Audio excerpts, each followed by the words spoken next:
மக்கள் போராளி சார்பாக வந்திருக்கேன். என்னை வழிநடத்த போறது யாருன்னா நமது தொகுதி செயலாளர் அண்ணன் வந்து ரமேஷ் அண்ணன் தான். என்னோட தந்தையாகவும் அண்ணனாகவும் ஆசானாகவும் இருந்து வழிநடத்தணும். ஏற்கனவே அண்ணன் வந்து நான் சொல்லிட்டு தகவலை சொல்லிட்டேன். இப்போ வந்து வேல்முருகன் மக்கள் போராளி மாதிரி என்னுடைய மிகப்பெரிய போராளி, மிகப்பெரிய அடையாளம் எனக்கு வந்து அரசியல் குரு, அரசியல் ஆசான்.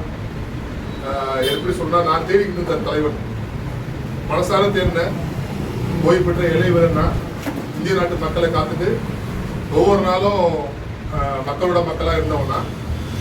அப்போ மக்களோட மக்களாக இருக்கும்போது தேடின விஷயம் நான் தேடிட்டு ஒரு வைப்ரேஷன் உண்டு. என் குருநாதன் சொல்லுவாங்க, நம்ம தேடிட்டு விஷயம் நம்ம தேடிட்டு இருக்கோம் அப்படின்னு சொல்லிட்டு. கிட்டத்தட்ட ஒரு 5 ஆண்டு 6 ஆண்டு கால அரசியல் வாழ்க்கையில நான் தேடிக்கிட்டு இருந்த என் தலைவன், நிகரற்ற தலைவன் சுரேந்திரன், தமிழக மக்கள் கழகம், மக்கள் கட்சி.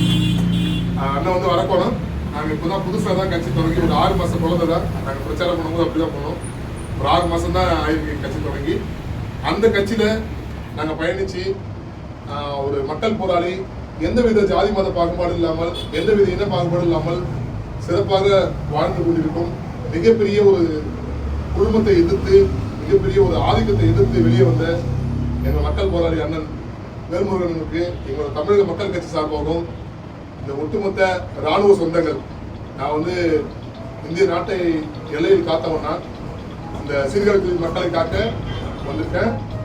மக்கள் வந்து பார்த்தீங்கன்னா என்னை வந்து வீட்டுக்கு வீடு கொண்டு போயிருப்பீங்கன்னு நினைக்கிறேன்னா, மகிழ்ச்சி சீர்காழி என்ற ஒரு யூடியூப் சேனல் வழியாகவும், மகிழ்ச்சி சீர்காழி என்ற இன்ஸ்டாகிராம் வழியாகவும் நான் வந்து மக்களை சென்றடைந்திருக்கேன்.